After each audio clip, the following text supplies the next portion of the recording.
and they do everything.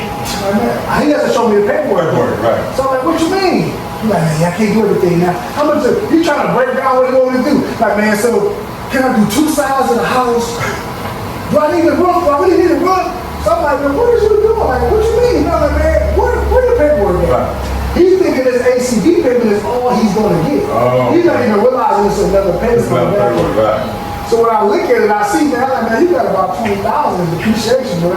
Like, it changed his whole, it changed everything. And then he completely opened the door for me, right? Man, you did this, I'm about 20,000 for me, man. I couldn't do no wrong in your life, you know what I'm saying? But that just let me look at the paperwork. You know what I'm saying? That's when people get jammed up, want to be secretive, and they don't know what they're looking at. You know what I'm saying? Like, this dude really was trying to figure out what side gutters he goes. They already paid for his whole roof, they didn't pay for all the side, they didn't pay for gutters, they didn't pay for patio furniture, they didn't pay for everything. This dude talking about some, do I really need a roof right now? We should do the one part of the side. I'm like, bro, what do you think is your paperwork? And so that's just an example. But like I said, so when you go over paperwork, it's just an awesome opportunity to show your expertise. Making sure the numbers line up. Explaining to them how these figures got it. How did they get to the amount of the first check? Why did they get the first check? You know, what do you think? You might have somebody who got the deductible could be a percentage of the home. Like 6% of the home value or something like that. We talk about $600 deductibles. At that point, it's a cash deal. You know what I'm saying? Like, if the roof was approved for 10K and the deductible was 6K and we fold, like, I just got to need a cash price. You know what I'm saying? At this point, you got to work out the rest. There's another, I had the same thing, situation just happened to me. Got to have the deductible at $4,500.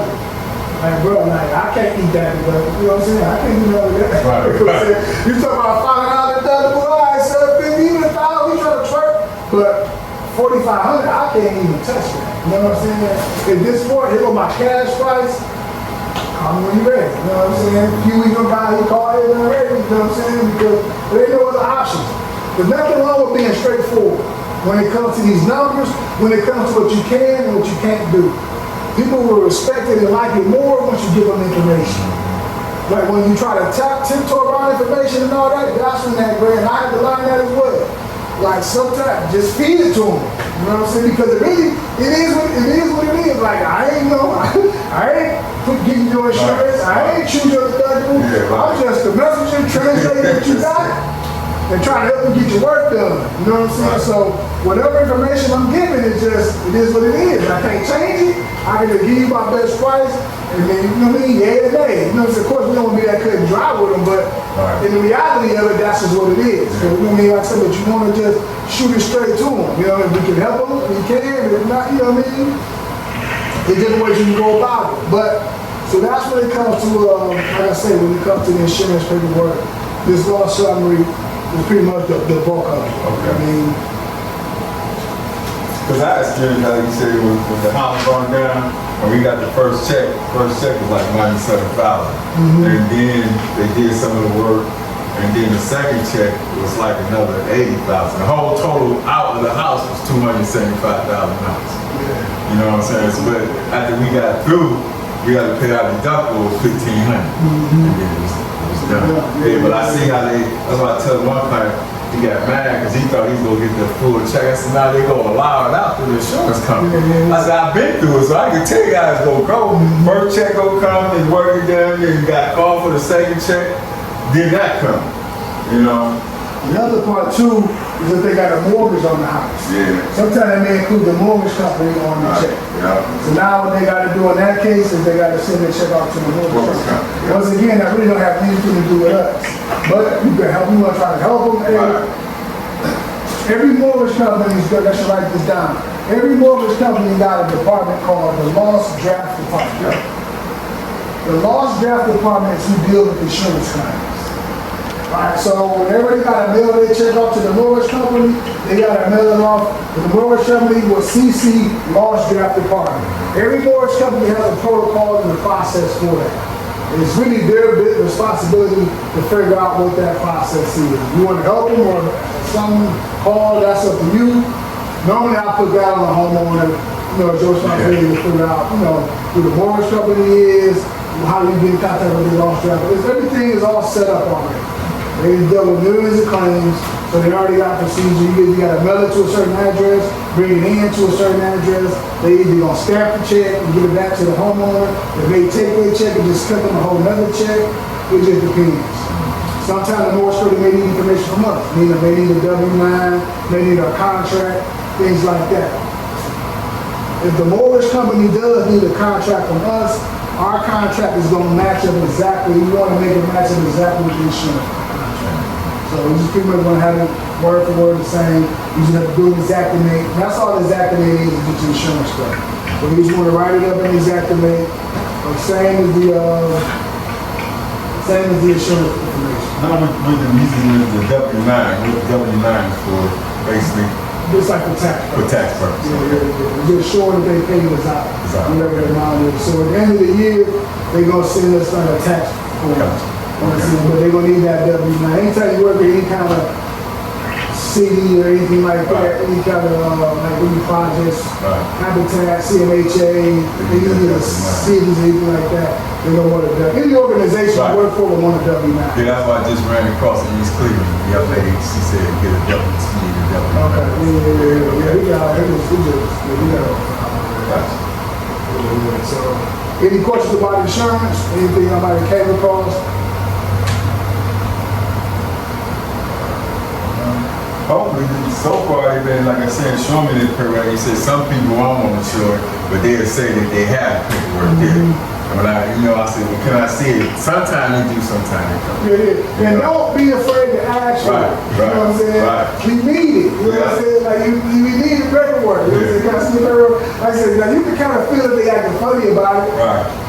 But just let them know I can't really help you unless I see the insurance paperwork. Ain't no way around it. Like, you ain't got to hide it from me. There was one lady, she just acting, she didn't want me to see it. You know what I'm saying? I mean, I'm not that easy. I don't want nobody asking me all that. You know, she was like, I'm like, I remember that. you remember, you was with me, you know what I'm saying? I was like, it's not going to change anything, you know what I'm saying? Like, I'm going to, you know what I mean? But it's just some people like that, you know what I'm saying? It is too. But it's also knowing who your client is. Right.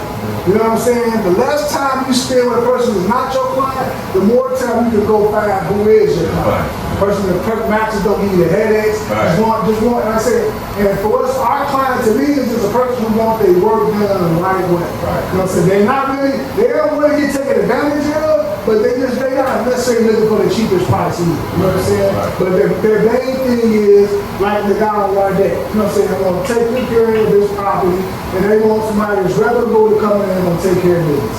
That's my client. You know what I'm saying? One person out there trying to, well, how much, I'm not gonna just walk away from them type of people. Hey, man, I'm just gonna get out of this. I can walk away, but I know I'm gonna be a little shorter with you. Because you know it's gonna come with it may come with some headache. That's not wasting my time. As we all know, when we dealing with these clients, it's like the days get short. So you like, man, I was been out already. Like, you got pretty soon. You see what I'm saying? So, like, when you got, like, don't get me wrong, you want them sales, but you just gotta recognize it, dude. Like, for me, if I'm dealing with an investor, it's like, man, I'm real short with it. Right. Because I know you're looking for the cheapest price. I know, you know what I'm saying? It's like, bruh, and I'm fine with that. You know what I'm saying? Like, bruh, it's cool if you don't use. Like, I got a lot of friends in fact, you know what I'm saying? Like, that's cool. I don't even expect you to use me. Because my pricing ain't industrial pricing. You know what I'm saying? The type of work we don't do and follow through, it ain't even for an investor. You know what I'm saying? So it's like, I ain't mad at I do what I like an investor to come. Cool, yeah. We do deal with investors.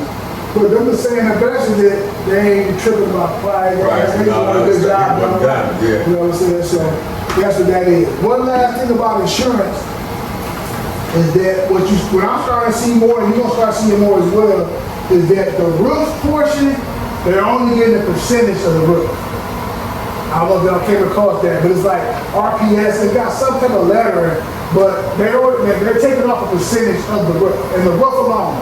Wow. So yeah, so you're gonna come across it when you look at your loss summary, and it's gonna say, let's say it was 12,000, it may say 55% of that, and they just gonna pay the rest. You see what I'm saying? So RPS value.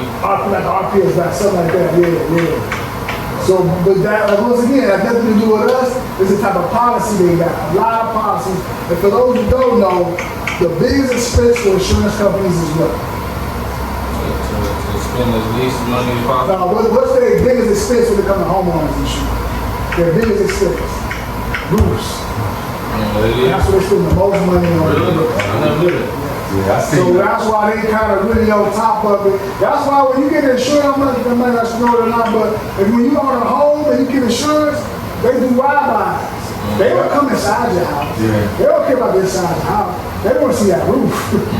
That's why they riding by. You know what I'm saying? What this roof look like? You know what I mean? Because if it's old, we gonna have to pay for this roof pretty soon. Right. They know that. You know what I'm saying? It's their biggest expense. Right. So just so also I said, so also know that. So they think they're not crazy. They're business to make money. Right. So they like, listen, man, we're gonna start putting things in place to cut down on these roof costs. Right. And so what they're putting in place lately is they're only gonna pay a percentage of it. And they sending these homeowners letters without them knowing anything about it. They just sending them letters. They ain't calling them nothing.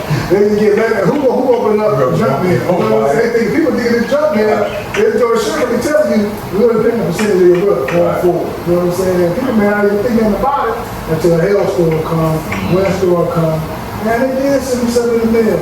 You know what I mean? They don't remember it. But they're like, yeah, I had that as well. I had to break the news to the old guy. You know what I'm saying? Like, man, yeah, because he actually kept the letter. He had the letter.